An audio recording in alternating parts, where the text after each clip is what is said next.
taqvodor bo'laylik. Ikki dunyomiz obod bo'lishini xohlaydigan bo'lsak. Undan boshqa yo'l yo'q, birodarlar.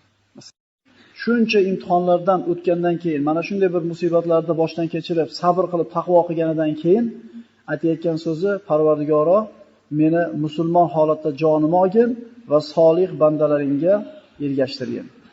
Shuncha ishni qilgandan keyin qo'rqyaptiki, Alloh taolo qabul qilmay qo'yilishligidan.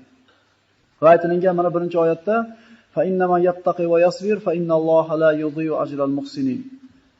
Akalari ana shu o'rtadan o'tgan bir necha 10 yillardan keyin Alloh sizni biz ustimizdan aziz qildi, ustun qildi deganda aytdi, kim taqvo qilsa va sabr qilsa, Alloh bu bandasini ajrini zoyi qilmaydi. Ya'ni muhsin bo'lgan bandalarni zoyi qilmaydi ajrini.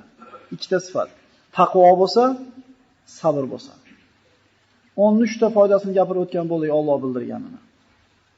O'zi mana aytdik, oxiratda gapirmasin, faqat dunyoda o'zida yaxshi yashayman degan odam ham taqvodor bo'lmay iloji yo'q ekan.